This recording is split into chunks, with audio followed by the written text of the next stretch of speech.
जय श्री कृष्णा। राधे राधे। नमस्कार दोस्तों, आपके अपने YouTube चैनल एक्सप्लोरिंग देव स्थानम में आपका स्वागत है। उत्पन्ना एकादशी का व्रत विशेष रूप से आत्मशुद्धि, पुण्य लाभ और मानसिक शांति के लिए किया जाता है। इस दिन भक्तजन उपवास रखकर भगवान विष्णु की पूजा अर्चना और मंत्रों का जाप करते हैं, जिससे जीवन में समृद्धि और सुख की प्राप्ति हो सके। आइए जानते हैं उत्पन्ना एकादशी के शुभ मुहूर्त और पारण के बारे में। उत्पन्ना एकादशी तिथि की शुरुआत 26 नवंबर 2024 को देर रात 1:01 से शुरू होगी। यह तिथि 27 नवंबर 2024 को देर रात 3:47 तक रहेगी। उत्पन्ना एकादशी का व्रत 26 नवंबर 2024 को प्रारंभ होकर 27 नवंबर 2024 को द्वादशी तिथि में पारण किया जाएगा। व्रती इस दिन उपवास रखकर विशेष पूजा करते हैं। पारण के बाद दान करने से पुण्य की प्राप्ति होती है। आइए जानते हैं उत्पन्ना एकादशी व्रत के पारण से जुड़ी महत्वपूर्ण जानकारी। पारण का समय 27 नवंबर 2024 को दोपहर 1:12 से शुरू होकर 3:18 तक रहेगा। पारण करते समय भक्तजन एकादशी के उपवासी व्रत को समाप्त करते हैं, भगवान विष्णु का आशीर्वाद प्राप्त करते हैं। इस दिन स्नान करने के बाद भगवान विष्णु की पूजा करके व्रत का पारण करना चाहिए।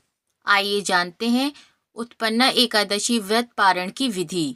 धार्मिक ग्रंथों के अनुसार एकादशी व्रत को द्वादशी तिथि पर खोला जाता है। इस दिन व्रत खोलने के नियम का पालन जरूरी है, क्योंकि इसकी अनदेखी से व्रत का पूरा लाभ नहीं मिलता।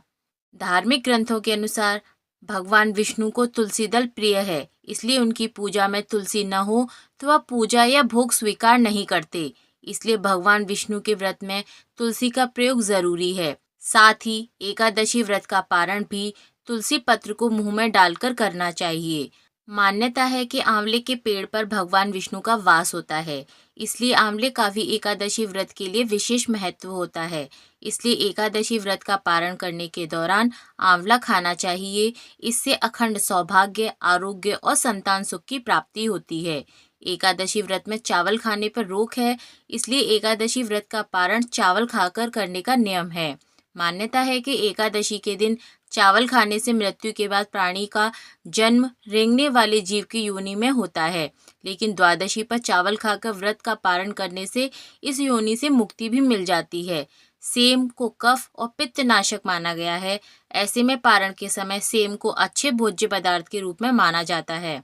मान्यता है कि एकादशी व्रत के लिए पकाए जा रहे भोजन में गाय के घी का प्रयोग अवश्य करना चाहिए। इससे आपका स्वास्थ्य भी अच्छा रहता है और भगवान श्री हरि की कृपा भी मिलती है। एकादशी व्रत के पारण में मूली, बैगन, साग, मसूर दाल, लहसुन, प्याज आदि का प्रयोग नहीं करना चाहिए। इस प्रकार एकादशी व्रत का पारण करने से भगवान श्री हरि की कृपा आपके व आपके परिवार के ऊपर सदैव बनी रहती है व एकादशी व्रत का पूरा फल आपको मिलता है। बोलिए भगवान श्री हरि की जय।